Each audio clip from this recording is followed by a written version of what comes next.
Good morning, entrepreneurs and builders. Welcome to the Breaking Business Podcast, where we don't just talk marketing and entrepreneurship, we dissect it, we challenge it, we extract those golden nuggets that you can actually use every single day.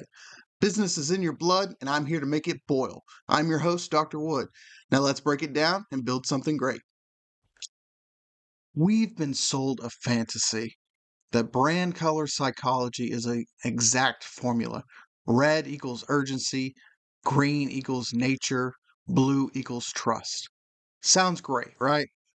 But real branding doesn't work like a paint by numbers system. While yes, the colors matter a lot, it's less science and more strategy. We'll bust color myths and give you a smarter way to use color to your advantage. The lie of color psychology. Why do these myths persist? Because simple answers are seductive. But in reality, research shows that colors' effects are minimal, cultural, and highly contextual. Red might raise the heart rate in a lab, but it won't magically make your brand exciting, passion. Oversimplified infographics ignore the nuance, culture, and individual experiences. The first myth, red being passion and energy. Red isn't that one size fits all signal for those two. It might represent love or anger, warning or warmth, depending on the shade, context, and culture. Burgundy sometimes feels elegant, but bright red, bold. In China, red equals luck. In South Africa, it equals mourning, meaning it in the eye of the beholder, red could be absolutely anything. It doesn't have the rigid context that most people are speaking to. Then the second one, blue will equal trust. Yes, many banks and tech firms will use blue, but it isn't inherently trustworthy.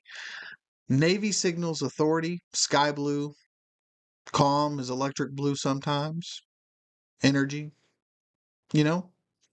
Plus, blue can feel cold or sad, depending on sounds that are surrounding with the words, with the tone, with the color, context, execution. Those things matter more than the colors in addition to the colors. Then you have green. Green is this versatile thing. Forest green is grounding. Lime is energetic. Olive is this earthy or military tone.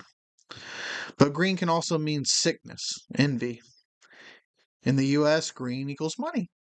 In China, green means infidelity. Don't assume green is good across cultures. But why do we fall for this quote unquote science? It feels credible to say that science proves that color A equals emotion B. But those studies are often misapplied or context bound or even statistically insignificant due to A, B, C, and D. Marketers get to cherry pick this data, forgetting that Coca-Cola isn't successful because of red, but because it owns red through consistent emotional branding and association with their product. The real power comes from the distinctiveness. Color isn't about triggering these feelings, it's about being remembered. Think Tiffany blue, Cadbury purple. These colors weren't chosen for their emotional impact, they were chosen to become iconic through consistency. Distinctiveness overcomes the dogma. So, how do we choose colors strategically? Well, the first step is to know your brand personality. And then I want you to understand your audience. Once you know those two things, I want you to research your competitors to stand out. Emulation is going to give you a backbone understanding and kind of catapult you to the next step, which is focusing on what feels appropriate, not the stereotypes in your audience in relation to your product or service. Think holistically. I don't want you to chase emotion. I want you to build a vibe around your product or service.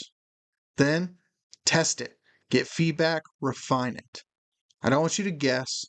I want you to use the methodology that's rigid but flexible. And I want you to build proof in your own testing. So, what are the power of palettes beyond the single colors? Because it's rarely about one color, you want to use palettes, usually 5 colors. If you use something called the 60-30-10 rule to balance your primary, secondary, and accent hues, palettes are going to provide a flexibility and emotional nuance. Think about the digital use, the print use, accessibility, and contrast of these colors. The real magic is not the colors themselves, but its color in relation to strategy. I'm not talking pseudoscience. Forget the myths that colors are emotion. Embrace that color is a tool for identity, distinction, connection, and recollection. If you drop this idea, let me know. Let me know down below what you think about colors. And if you enjoyed this video, please like and subscribe, share it with your friends.